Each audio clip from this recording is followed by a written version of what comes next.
दिनांक 24 डिसेंबर रोजी स्थानिक गुन्हे शाखा धुळेची एक पथक त्याचे प्रमुख पोलीस उपनिरीक्षक अमरजित मोरे त्यांच्यासोबत ASI सतीश जाधव,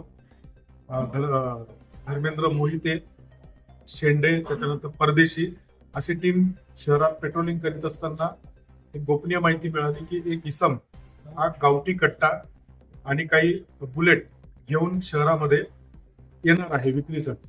त्या अनुषंगाने त्यांना सूचना देऊन रवाना केले असता सदर इसम हा मोहाडी पोलीस स्टेशनच्या हद्दीमध्ये संशयास्पदरित्या मिळून आला. त्याची चौकशी केली, त्याचं अंगझडती घेतली असता त्याच्यामध्ये त्याच्याकडे एक गावठी पिस्टल आणि त्यात 3 जिवंत राऊंड हे मिळून आलेले आहे.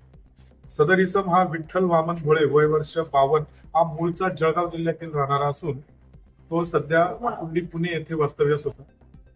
सदर इसमांवर यापूर्वी सुद्धा जवळपास 10 वेगवेगळ्या पोलीस स्टेशनला अतिशय सिरियस गुन्हे दाखल आहेत, ज्यामध्ये त्याने बाजारपेठ भुसावळ या पोलीस स्टेशनच्या एका गुन्ह्यामध्ये जवळपास 26 वर्ष त्याने शिक्षा भोगलेली होती. त्याचप्रमाणे तो 26 वर्ष शिक्षा भोगत असताना त्याची एक गुन्हे करण्याची मोडच होती की तो पॅरलवर बाहेर येऊन आणि त्यावेळी तो घरफोडी किंवा या प्रकार अवैध शस्त्रांची खरेदी विक्री या प्रकारचे तो गुन्हे करत होता.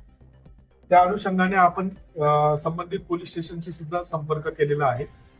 तसेच सदर आरोपी हा सदर जिवंत काडतूस आणि कट्टा हा कोणाला विक्री करणार होता, त्याचप्रमाणे त्याने हे कोणाकडनं विकत आणलेले होते याचा सुद्धा पोलीस तपास करीत आहेत.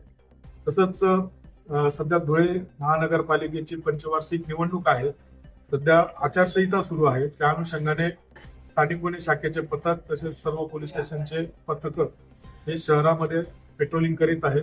त्यामुळे अशा कुठल्याही प्रकारचे गुन्हेगार किंवा गुन्हे घडताना दिसल्यावर त्याच्यावर तात्काळ कारवाई करण्यात येईल.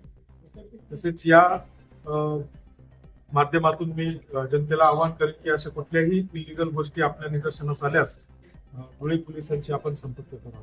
जय